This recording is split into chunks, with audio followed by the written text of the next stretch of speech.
It's great to be here from Boston, Massachusetts.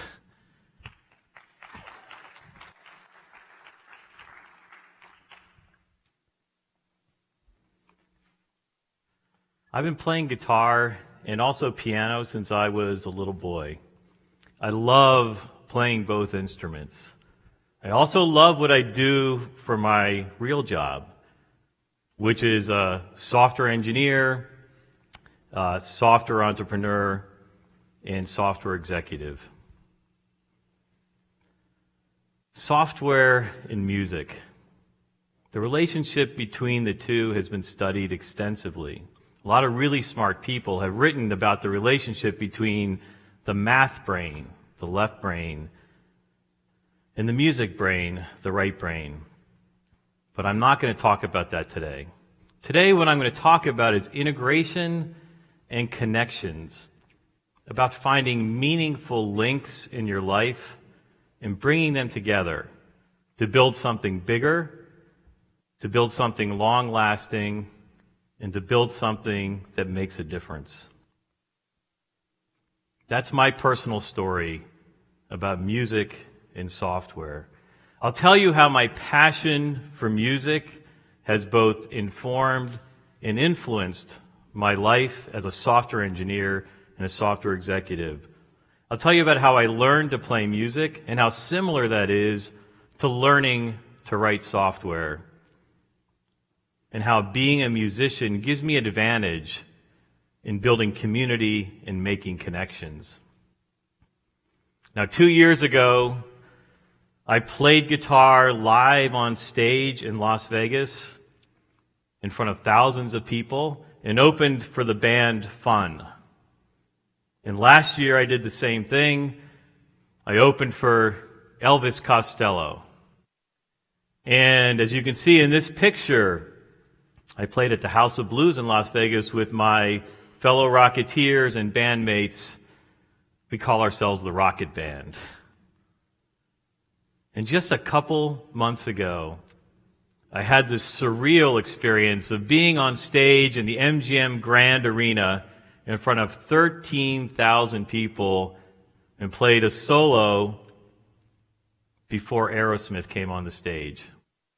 In each of those concerts, I was introduced as Andy Youniss, CEO of Rocket Software. And I know what you're all thinking. What is a software company executive doing opening for Steven Tyler and Joe Perry? Well, let's start at the beginning. I learned to play the guitar when I was in second grade. My mother played the guitar, my father played the guitar, and I just remember wanting to learn to play the guitar. Mom, please teach me. Dad, please teach me. One day my dad finally broke down and he said, I'm going to teach you 3 chords. So he taught me A, D, and E.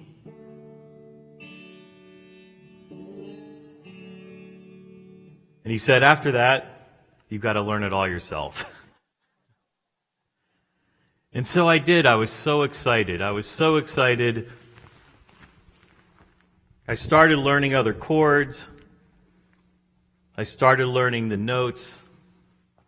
And I thought, every song that I heard, I could sit down and I could find it somewhere in that guitar. The guitar only had 6 strings, and the guitar only had 12 frets. How hard could it be? The Sound of Music. We've all seen The Sound of Music many, many times. We each have our favorite things that we take away from that musical. The thing that hit me, the thing that struck me, was the simplicity and the power of do, re, mi. 8 simple notes. If you could just learn that scale of 8 simple notes, you could play almost anything. In the 4th grade, I learned to play the piano. My mother had me take piano lessons, and I hated it. I never practiced. The teacher would come to our house every week, and I wouldn't have practiced, and it went over and over and over again. Finally, I begged my mother, please let me quit piano lessons. Finally, one day she broke down and let me quit, and I haven't stopped playing the piano ever since. Every song I hear, I run to the piano and I sit down and I try to figure it out. And how hard can it be? There's only 88 keys and only 8 simple notes. Now it gets harder and harder to do the older I get, but I still try to do this almost every day, play guitar and play piano. I got introduced to programming when I was in junior high school, or what today we call middle school. I then went to a science and technology magnet school and continued programming. Went to college and studied computer science. I really wanted to be a music major, but one of our family friends who was a physics professor said, you know what, make music your hobby, and why don't you pursue a career in science? So computer science it was. I got a summer internship at an engineering firm in Washington, D.C. That's where I grew up. And I got lucky. I started right when the engineering firm bought their first ever computer. Before then, everything they did was done on slide rules. When I graduated from college, I got introduced to mainframe computers. After that, I moved from Washington, D.C. to Boston to follow my girlfriend, who is now my wife, who's in the back of the room, and the mother of our 3 beautiful children. I joined a small startup company, and then in April of 1990, co-founded Rocket Software. But back then, in the summer of 1981, at this engineering company, one of the engineers, an old Navy vet named John Dyer, took me under his wing. He had an idea. He wanted to make this computer do something, and he didn't know how to do it. So he said, Andy, can you program this for me? He wanted to read and write and edit data that they were receiving from nuclear power plants. Today that sounds so simple, but back then that was harder to do. And I started to see parallels between my learning to play music and writing software. How hard could it be? 6 strings on a guitar, 12 frets, 88 keys on a piano, 8 simple notes. Computers are just zeros and ones. How hard could it be? I was able to get the computer to do what Mr. Dyer wanted it to do. In fact, so much so that he said one day, tomorrow we're going to take a road trip. We're going to drive to Pittsburgh, and we're going to meet with our customer, and we're going to show him this program that you wrote. I was 18 or 19 years old, and I was so nervous. I remember that drive like yesterday. Driving to Pittsburgh, pulling into the parking lot, walking into the office, showing our customer, Al was his name, the software that I wrote. He looked at Mr. Dyer, he looked at me, and he got this big smile on his face when he saw the software work. And now I really started to see the parallels between software and music. The program that I wrote, it performed a function that he needed, but it made him happy. He had this reaction to these zeros and ones that I put together for him. You see, software and music, programming and playing guitar and piano, logic and creativity, analytics and art, they're just two sides of the same coin. And when you get that magic, when you get the balance just right, that's when the magic happens. And that's what I've been trying to do for 25 years with my company. How our products make our customers feel is as important as what our products do. How our company makes our customers feel is as important as what our products do. So let me tell you a little bit about the parallels between my music life and my software life, my music life and my business life, some common threads that I see weaving between them. The first is technology. Of course, technology and software. But good musicians aren't afraid of technology. In fact, good musicians crave new technology. They don't fear it. They embrace the pace of technological change. But more important than technology, good musicians and good software engineers strive for technical excellence. And that technical excellence gives them the flexibility and the freedom to be creative. Now, we all think about musicians as being creative, and that's true. I can tell you software engineers are also very creative. Think about the creativity that had to go into those computers that had really limited capabilities on the Apollo rockets that had to get the astronauts to the moon and back again. Of course, today, computers are so much more capable, but that just gives software engineers a bigger and broader canvas on which to create.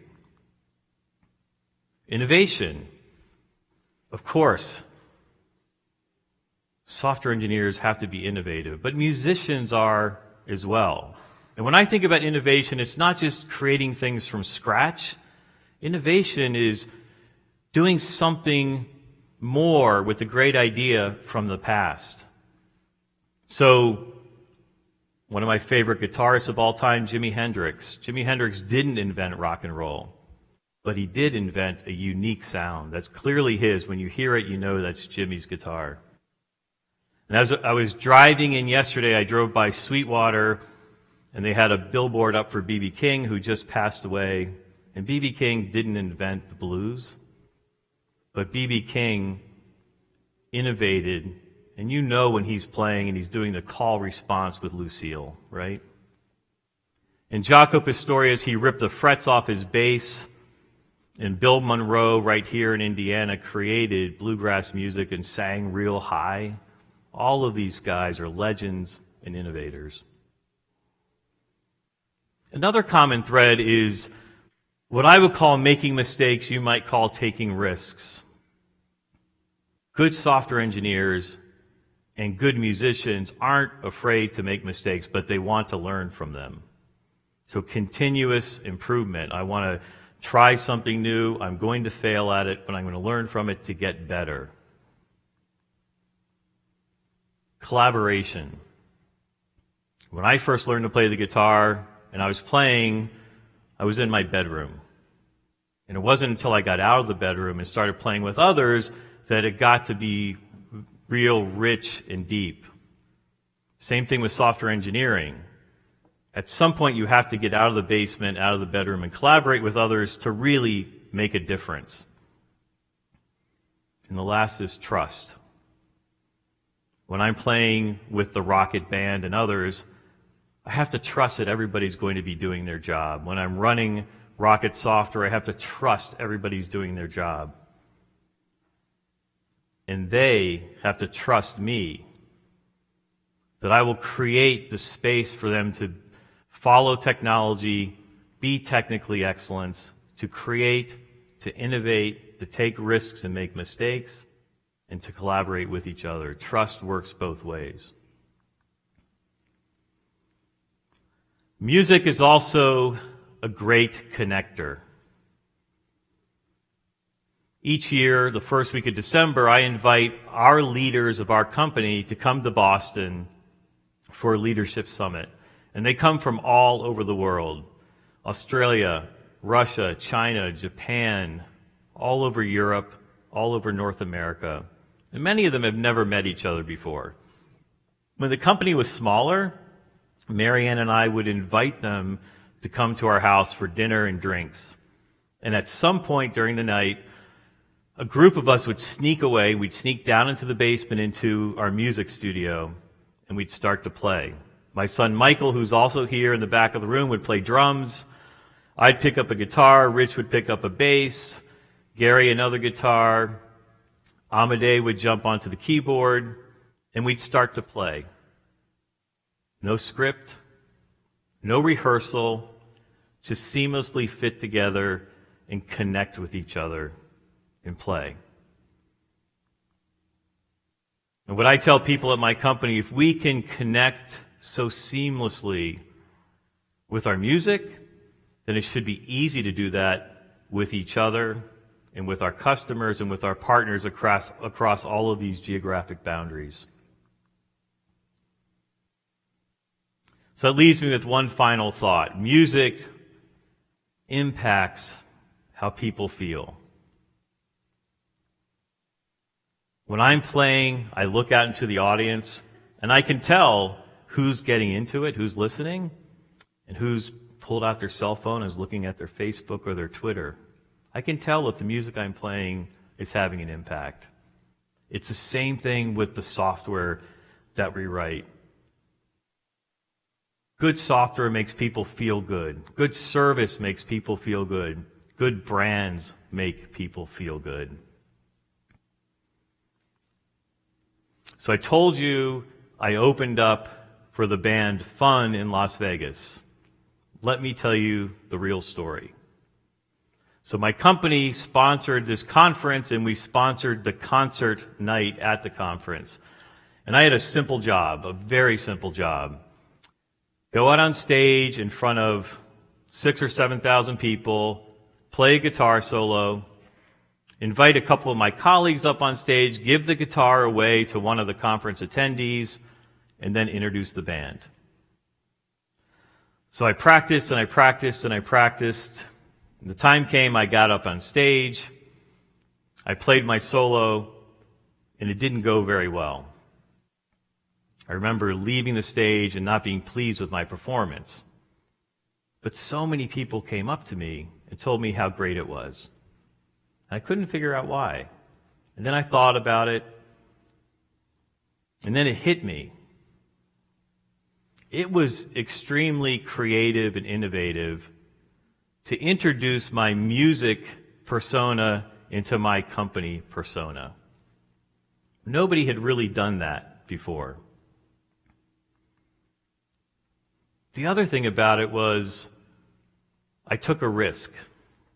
I got up in front of 7,000 people, just me and my guitar. Completely exposed, no one to save me if I made a mistake. I was authentic. I was who I was. I loved to play music. I loved to play my guitar, and the audience appreciated that. And lastly, I had fun doing it. So I want to create something big. I want to create something long-lasting. And I want to create something that makes a difference. And I found by integrating my passion for music and my passion for building a software company, I can do that. And you can do that too. You can make a difference. You can have an impact. What meaningful links in your life will you bring together to do that? Thank you.